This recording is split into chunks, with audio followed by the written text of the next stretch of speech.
Monday, everyone.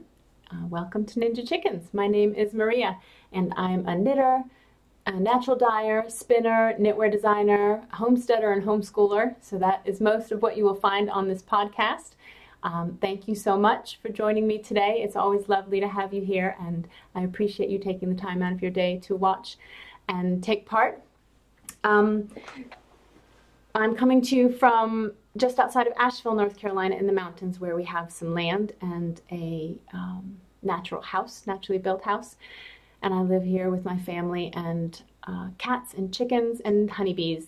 You can find me on social media on Instagram as ninja.chickens and on Ravelry and Facebook as Ninja Chickens. And you can also find all show notes at ninjachickens.org. Thanks again for coming today. It's always nice to have you here. I have just a little bit of knitting to show you and some fun things to chat about. And this gorgeous thing behind me, which I'm super excited to show you. My husband surprised me with an early birthday gift. It's my birthday on Saturday the 3rd, and he made this for me. Many months ago, I showed him some plans that I'd found for a crazy foldable contraption like this that I would be able to dry all of my sock blanks on, and it would be easier than stringing up lines all over the house or all over the yard. And so he made it for me. It's a 12-sided star basically, and you can detach it at 4 points, 2 on each side, and fold the whole thing together. And we've got a little bit of work to do on it first before it's easily foldable. So we're going to do that, and then I'll take a video of it and show you. But he made it so that the dowels were bigger. These pieces of wood are wider. Like, he made it so it'd be super sturdy. This was just supposed to hold a little bit of laundry on it, but I wanted it to hold a lot of sock blanks that were wet. So he made it nice and sturdy for me. So we'll see. We need to sand down all of these points where it joins so that it opens and closes more smoothly, and then we'll probably put caps on every end except for 2 so that they don't come apart, because that's one of the problems right now when we're trying to move it around is some of these dowels slip out. But it holds about 50 sock blanks and more if you lay them out along the bottom, but I love it. I was so thrilled when he brought this in yesterday. And I even when the sock blanks are dry, I want to just sit it out in the living room so we can look at it, because it's like a masterpiece. It's really cool. Yeah, so I'll put a link in the show notes to the original plans that he used for this, because it's not hard to create. It just takes a little bit of time and the right tools. And he borrowed some of the tools from our neighbor, so you may be able to find them in your neighborhood somewhere. Yeah, so obviously I did a lot of eco-printing in the past couple of weeks. I started, I guess it was about a week and a half ago, hoping that I would be able to do a bunch of blanks. I got everything set up and did a little prep work, and then we had some snow and my sock blanks didn't arrive in time. So I ended up doing some just extra stuff that I had in my cabinet that had already been prepared, but I hadn't dyed yet. And I did a bunch of paper too. So I was going to show you a little bit of that. I had a couple pieces of wool I thought I'd experiment with, and this came out really lovely. I guess I was just thinking about the possibility of doing wool for scarves for the winter, but I can only do so much, you know, like I only have so much time to do eco-printing. So if I'm doing silks and paper and sock blanks and scarves, there just might be too much. So I'm not sure if I'm going to do that or not, but I like the way it turned out. I also did a couple of silks. I had 2 left over from another dye day, and this one is my absolute favorite. I love this.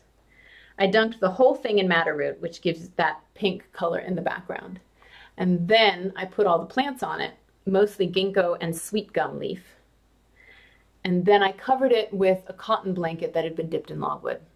So as it steamed, that logwood seeped into the silk, except for where the leaves were. So I just think this is gorgeous. I absolutely love how it turned out.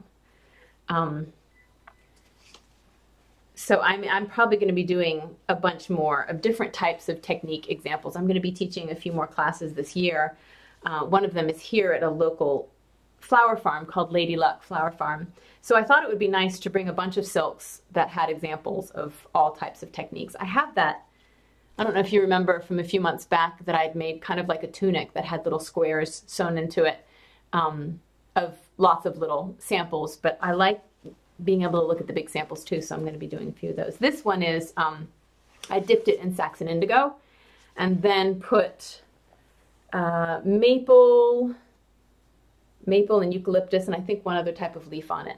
And I rolled it up without anything in between the fabric, so the fabric rolled onto itself. And with silk, that will bleed through a lot. So where you can see there's one nice crisp maple leaf, there's going to be some other ones, let's see, that aren't as crisp all the way along because they bleed through the next layer, which can be a really beautiful technique. It can also make it look somewhat crowded and messy, which right here, I think it makes it look a little crowded and messy. It's still really pretty, but, and you'll see it a lot better once I iron it. You'll see the crispness to it when I iron it, but it just depends on the look you're going for. So those are those two examples. And the fun thing is when you are using those cotton blankets, or it's what's called a blanket, that's not your main thing to print on. You know, you're printing on paper or fabric or whatever. When you're using your blanket to cover it with a specific dye color, those can turn out really beautiful too, even though those are your scraps. So this is what I used for that silk. And look at that. It's just an old piece of cotton bed sheet, but this is what carried the color onto the purple silk. So when some of these turn out really beautiful, I just set them aside because sometimes I can use them in sewing, or again as examples of how something might turn out. So the other things I was doing when I didn't have the soft blanks was a lot of paper. I had some watercolor paper that I mordanted, just, you know, putting it quickly through an alum acetate mordant. And then I put the plants on it and steamed those. And I cut some of the pieces up to make some cards. And I love this one. It really looks like watercolor to me. Let's see if I can get it to not be so bright. There we go. So yeah, they turned out really beautifully. That is ginkgo with madder, and you see those little four-leafed flowers. That's from oak leaf hydrangea. Let's see if there's a couple others in here. This is a pretty one. That is eucalyptus. There we go. So I have lots and lots of cards. And then I also did some large pieces of watercolor, because I was talking about last time the possibility of having something that could be framed, because a lot of people don't want to use the soft blanks because they like the picture that's on them and they don't want to take them apart. So I did a few things on some 9x12 paper. Let's see. Gosh, that's bright. There we go. So I really like how that one turned out. You've got eucalyptus and a sassafras leaf and maple and black walnut. And then this one's really pretty too.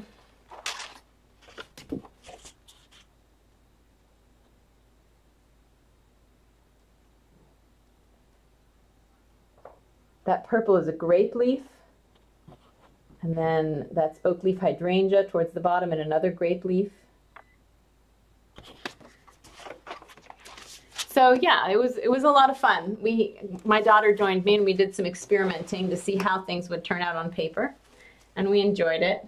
And then we've got back here all the soft blanks that I did this past weekend. They're drying right now. They're curing basically. And then I'm going to rinse them all again and let them dry again. And then I'll be ready to put them in the shop. I'm thinking probably mid-February I may have my next release. We've got a bunch of birthdays in February, so it's a pretty busy month, but I will try and have some up in the shop then. Look at this one. This one's one of my favorites.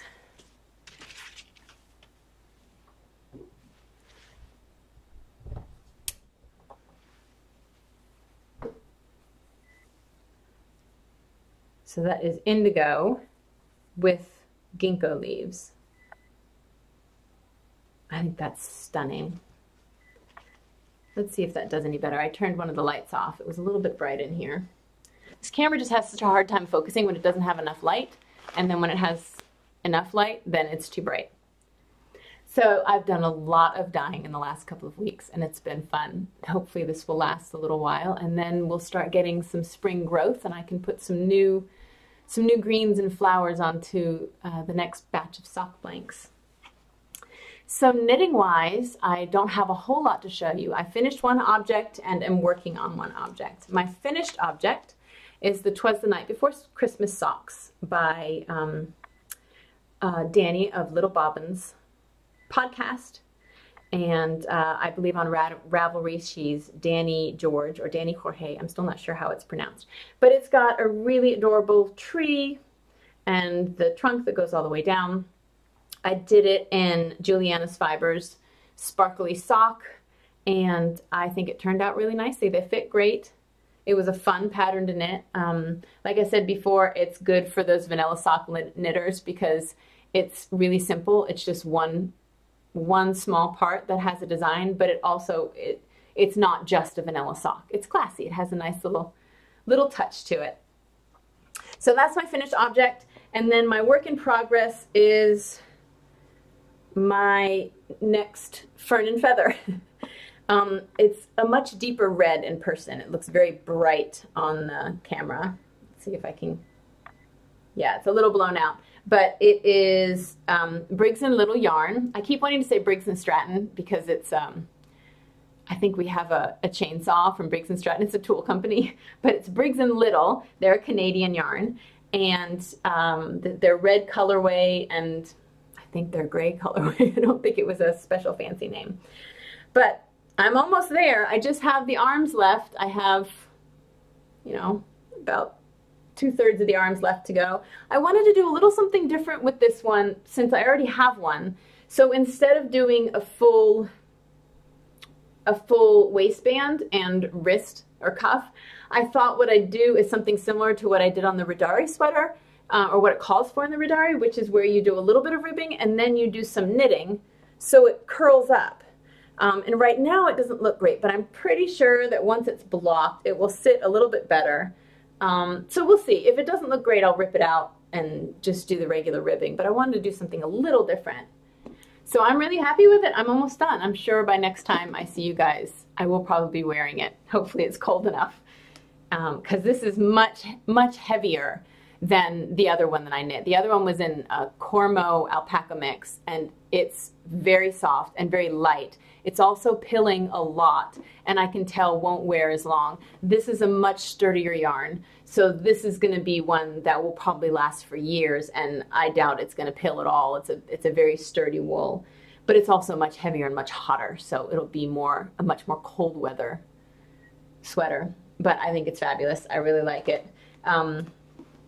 Yeah, so that's it as far as knitting.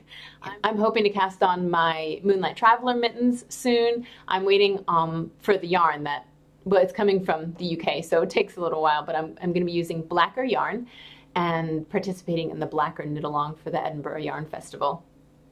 So I'll tell you more about that as soon as I get the yarn, but I'm excited to cast those on. The other thing that's going on in the Ninja Chickens Ravelry group is the Colorwork Sweater Knit Along, and it's almost done. It finishes up this Wednesday, but every day there are more and more people putting in projects. So I think we have at least 60 sweaters in there right now, which that's pretty big that many of you knit a sweater in the past couple of months. That was not just a sweater, but also colorwork. Some of you, your first colorwork designs. So whether you're participating or not, you should go check it out because there's some really beautiful sweaters in there. Tons of different patterns and color combinations, and it's really inspiring. So I'll close that out this Wednesday night, and then on the next podcast I'll announce the winners and show the prizes that you guys have won, because it was a pretty big undertaking. So congratulations to all of you for having your beautiful new sweater. So I think that's it as far as fiber related things today. It's not a huge episode. A lot has been going on, but mostly it's all just here. There's not too much to talk about, just to show. I'll be taking pictures of all this stuff over the next couple of weeks, and I'll put it all on Instagram if you want to see some of the specific designs. I'm really happy with how they all came out. So the last thing I have for you is just related to a question that some of you asked after the last episode. I was talking about making the hibiscus tea and mentioned that I don't eat sugar. And when I was talking about what kind of sweetener you can use, I said I don't eat sugar, so I use my stevia sweetener. And a bunch of you asked me why. So I just wanted to speak to that. I don't talk about it a whole lot. Well, I probably do talk about it a lot when I'm talking to people in person, but I don't like to because I feel like it makes people feel guilty. And that is not my intention at all. This whole conversation is without any judgment about what you eat or how you conduct your life and your food. It's what works for me. So I want you to understand that first before I chat about it. Because when I had my herbal clinic and I was seeing clients, I realized that so many people's health and lives would change if they tweaked their food intake in one way or another. And it wasn't all the same. Like everybody's bodies everybody's body is different. So what everybody needed was different. But food is such a comfort. It's so easy for us to give up one thing or another in our lives, but when it comes to food, that's one of the things that we cling to the strongest. So talking with people about their food and their intake often brings up that feeling of defensiveness. So I preface all this just to say that that is not my point. I just wanted to express to you why I don't eat sugar. And it's what works for my body, and it may not work for yours. So, so thank you, first of all, for asking those questions and for sticking around if you want to hear why. I think personally that it's really interesting. So a few years back, I've generally eaten what I feel like is a pretty healthy diet. I try and eat my vegetables. I watch my protein intake and my fats and all that stuff. And working in the medical field most of my life, I was always interested in what the new research was. And so I was trying to, I grew a lot of my own foods, tried to keep what was considered healthy. But a few years back, I started, and always considered myself a healthy person. A few years back, I started feeling a little sick. My hair started falling out. I started gaining weight, even when I was eating what I normally ate. I wasn't sleeping well. I was feeling really stressed and anxious. It was just this whole snowball of things that kept getting worse. And not a lot had changed. In fact, I felt like I was exercising more and eating better. So I did everything I could think of over a few years to change up what I thought might help. And then I finally just said, I've got to go see someone, a specialist that might be able to help do things that I can't figure out. So I went to go see a woman who is a medical doctor, but she's also a geneticist. And she and I chatted about my symptoms and took a look at a lot of blood work, as well as taking a look at my genetics. We did one of those 23andMe gene things where, you can look at your ancestry. But what she was able to actually do is get back my genetic results from them and look through them to see what was different. And I know some of you are going to say, oh my gosh, where did you find this woman? How can I find someone like her? I have no idea. I fell into this, and I don't know where, who else would do anything like this. This was just kind of her specialty. And if you're in Asheville or near the area and you want to know who she is, I'm happy to pass along the information. But I don't even know what it would be called, someone who did something like this. But she got back my information. So we looked at my blood work, my genes, and we also did a specific scan of my body to see where, because of my blood work and my genes, to see where the fat was lying in my body. My blood work was a little off. My insulin was high, my glucose was high. Some of those things that looked, my hormones were generally okay, but it spoke towards, pre-diabetes. And then when we looked at my scan of my body, it showed that though physically I'm a somewhat small person, according to where the fat was depositing itself in my body, I would be considered obese. I had a very heavy percentage of fat around my internal organs, which is not healthy. There's lots of places fat can be distributed in your body that's just fine, but when it's around your organs, they don't function as well. And so when we looked at my genetics, my specific genes, we were able to see, yes, you got this gene from one of your parents that specifically says you have a tendency towards diabetes. There were many genes that showed that I was more genetically predisposed to all those disorders that go along with blood sugar issues. Along with, and I didn't even know there were these genes, a gene that increased my sensitivity to bitter foods, which means I don't like bitter foods, which I already knew, along with the gene that showed that I had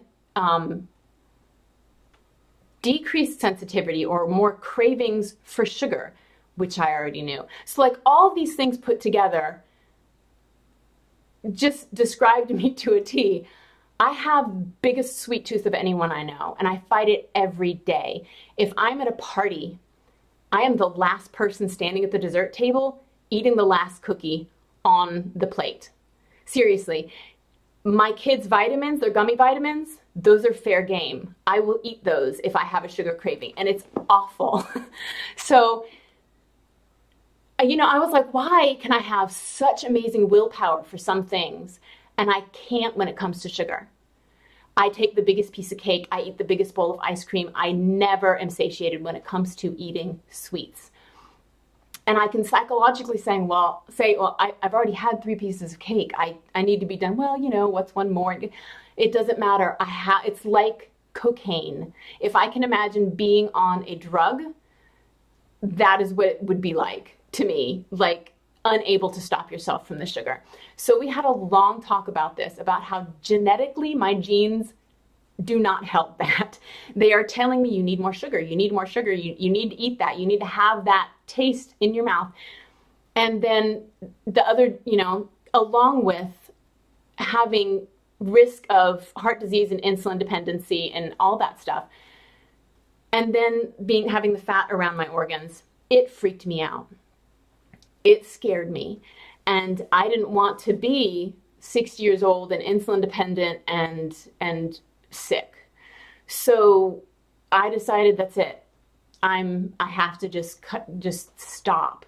And the doctor that I was working with recommended that I try, for as long as I could give it a good try, what's called the ketogenic diet. It's recommended for diabetic people. It's one of those fads right now that a lot of people are using it for weight loss and muscle gain, to look buff and strong. And that's great if that's how you want to use it. But for me, it was specifically to decrease certain blood levels and chemicals in my body, to decrease the amount of fat around the internal organs, and to try and gain some kind of control over those sugar cravings. So I did it strictly for a year. And the ketogenic diet means very low carbohydrate intake, a moderate protein intake, and a high fat intake. But the fats I was eating were really healthy fats, avocados and nuts and coconut oil and things like that. And I didn't feel like for me, it really wasn't that restrictive of a diet, because I'd already been trying to eat a paleo diet, but I had to cut down on the carbohydrate intake. So anyway, I did that for about a year, really strict, and got my blood drawn again and took all those tests again, not the genetic tests, but the scans and all that. And things looked really good. My blood work was back to normal. It looked strong and healthy. My scans had decreased the fat around the organs tremendously. So I realized this just might be what I need to do. I don't know that I'll be able to do it for my whole life. I'm not being strict right now. I'm not writing down all my nutrient intake and trying to add it all up and figure out what the percentage is, because for a year to try and get back to what I felt like was a healthy state and get my energy back and sleep better and let my hair grow again, that was fine. But for another 40 years to be able to have to calculate every day everything that I'm eating, that's just not going to happen. That takes all the fun out of food, and it makes your life stressful.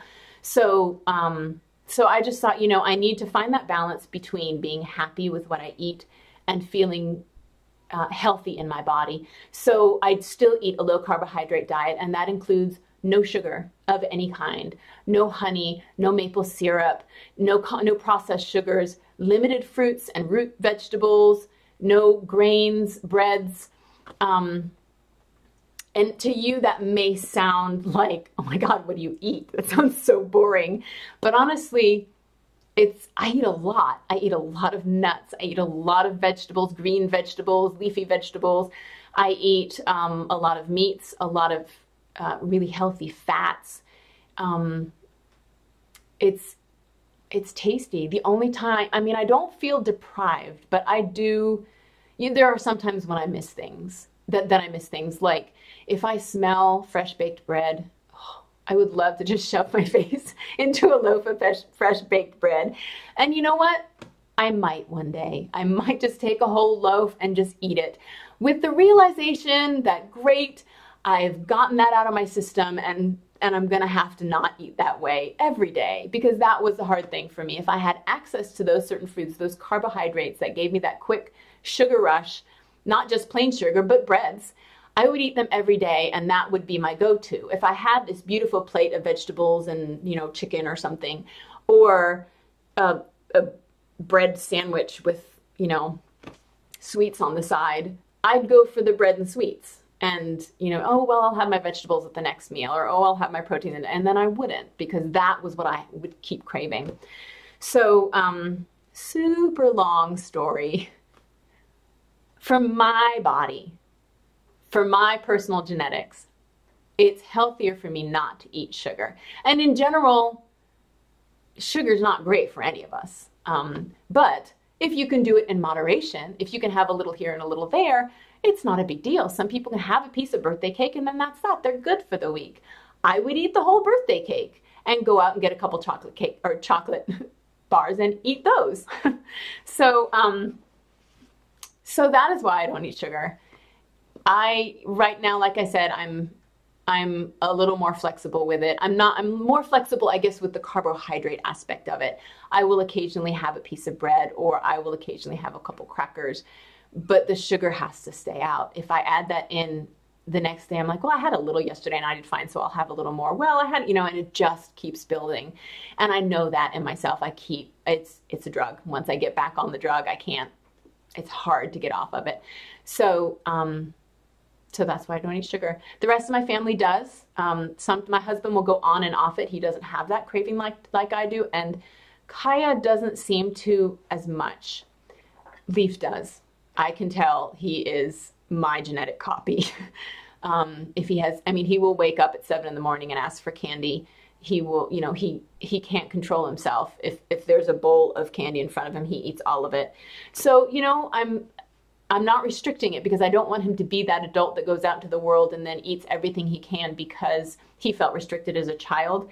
But I'm letting him know what happens in my body, and I'm letting him know what's going on in his, and that it can decrease his immunity, and it can make him feel yucky. And he's starting to recognize that and try to regulate it himself. So we'll see how that goes. But yeah, so that's it. I do have stevia, and I will use a sugar sometimes called erythritol, which is a fermented vegetable alcohol, I believe. But neither of those have an effect on the blood sugar.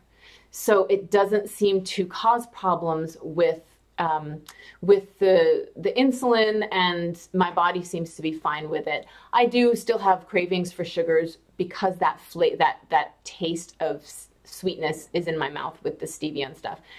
But it's not that same intensity of needing the blood sugar changing sugar. So I can have sweet things, and that's what I'll make for my birthday. I will make a fat heavy stevia sweetened cake, probably with almond or coconut flour, and it'll be low carbohydrate, heavy in fats, and tasty. And no, it's not the same as a regular birthday cake. And you know, I would love to go sit at a bakery sometime and eat croissants, but I know it's not good for me. So I'm okay with that. And I think sometimes when I'm out eating with people, they feel guilty. But I don't. I'm totally cool with what I eat, so I don't care what anyone else is eating. It doesn't bother me. So anyway, that's the long story. That is why I don't eat sugar. And I'm curious if you guys don't, or if you're on some kind of a crazy diet like mine, and why, and how you feel that's affecting you. I've been through so many different ways of eating in my life because I started off early with allergies. So there was dairy free, and then there was this free, and then there was, it's like just morphing. And I think for me, the piece that was missing was why I should eat one way or the other, because there's so many different diets out there where everybody claims this is the best one. I don't think there's any best diet for everyone. Everybody's body's completely different. Everybody's genetics are completely different. Everybody has something that works better. And for me, this seems like it works pretty well. And the genetic thing was the key for me. It showed me why I was so drawn to sugars and why I shouldn't be, why it's and has a negative effect on my body. So that's it. I think it's really interesting because of the whole science of it. I think it's a really interesting piece to take a look at. But yeah. See what happens when you ask a question? You get like 5 hours of explanation. Anyway, that is it for today. I hope you have an amazing couple of weeks. I'm going to be celebrating my birthday on Saturday. Actually, we're going to be celebrating Friday night. I'm having some girlfriends over, and we're having a pajama crafty party. You are not allowed to show up unless you're in your pajamas. And everybody's going to bring a craft, and we're just going to sit around with a bunch of blankets and snuggly kitties and make crafty things, which I think is going to be the best birthday ever. So have a great couple of weeks, and we'll chat with you soon. Bye. If that mockingbird won't sing, Papa